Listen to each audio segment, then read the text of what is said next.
নমস্কার বন্ধুরা, নবদিগন্ত চ্যানেলের পক্ষ থেকে আপনাদের সকলকে জানাই স্বাগতম।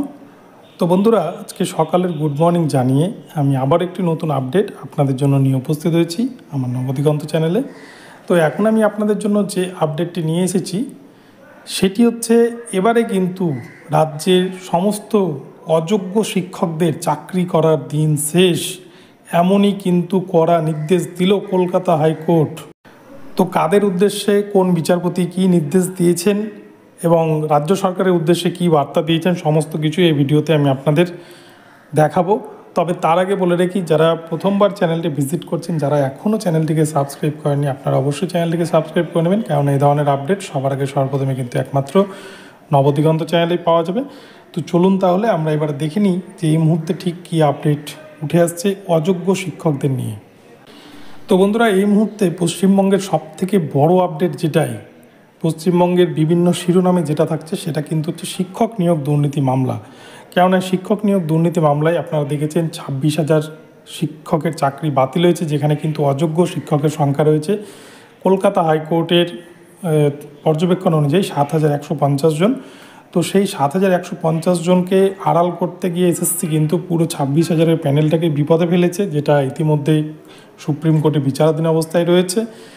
এবারে অপর পক্ষে যদি দেখা যায়, সারা রাজ্যে যত শিক্ষক নিয়োগ হয়েছে, যারা বর্তমানে ইন সার্ভিস অবস্থায় রয়েছেন, 1.3 লক্ষ অর্থাৎ 1,30,000 মতো ইন সার্ভিস টিচার রয়েছেন, যাদের মধ্যে কিন্তু অনেকেই যোগ্যতার সাথে চাকরি পাননি, এমনটাই কিন্তু অভিযোগ উঠেছিল কলকাতা হাইকোর্টে এবং এই নিয়ে মামলা দায়ের হয়।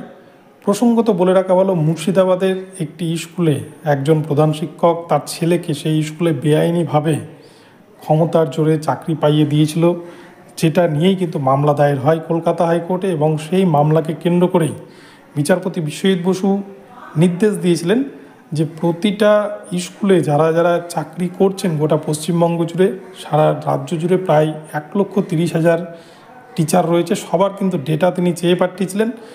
এবং সবথেকে বড় কথা, কে কোন সাবজেক্টের টিচার, কে কী যোগ্যতায় পড়াচ্ছেন, আদৌ তাদের কাগজপত্র ঠিক আছে কিনা, এই বিষয়ে তিনি কিন্তু পূর্বেই নির্দেশ দিয়েছেন। এবারে কিন্তু সেগুলোকে বাংলার শিক্ষা পোর্টালে তোলার জন্য নির্দেশ দিয়েছেন, যে জনসমক্ষে যাতে আসে, যারা চাকরি করছেন তাদের নিয়ে বারংবার গার্জেনরা, ছাত্ররা যে অভিযোগটা জানাচ্ছে, সেই অভিযোগের ভিত্তিতেই বিচারপতি বিশ্বজিৎ বসু এমনটা নির্দেশ দিয়েছেন।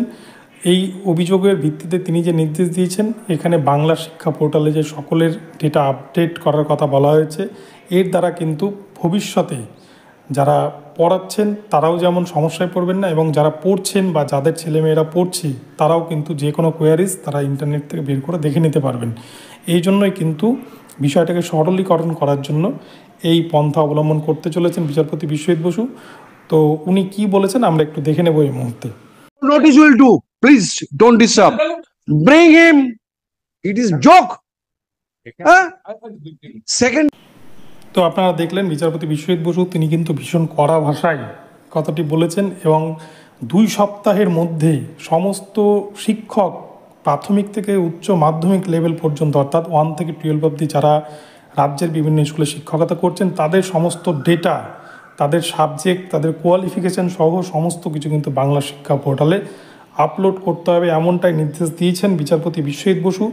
তো এই বাংলা শিক্ষার পোর্টালে কিন্তু আপলোড হলেই কে কীভাবে চাকরি পেয়েছেন বা দুর্নীতির খবর কিন্তু খুব দ্রুততার সাথে বেরিয়ে আসবে বলে মনে করছেন ওয়াকিবহাল মহল। সেই জন্যই কিন্তু আগামীতে খুব শীঘ্রই অযোগ্য যারা চাকরি প্রাপক রয়েছেন, যারা টাকার বিনিময়ে চাকরি দিয়েছেন, তাদের জন্য কিন্তু হয়তো কালো দিন ঘনিয়ে আসছে আগামীতে, তাদের চাকরি করার দিন হয়তো আগামীতে শেষ হয়ে আসছে। তো বন্ধুরা, এখন এ পর্যন্ত রইল আপডেটটি। আপনাদের যদি আপডেটটি ভালো লাগে অবশ্যই চ্যানেলটিকে সাবস্ক্রাইব করে দেবেন, এবং এই ধরনের আপডেট পেতে আমার চ্যানেলটি ফলো করতে থাকুন। ধন্যবাদ সকলকে, সকলে ভালো থাকবেন। পরবর্তীতে আবার নতুন আপডেট নিয়ে আসবো, দেখা হচ্ছে পরবর্তী ভিডিওতে। ধন্যবাদ।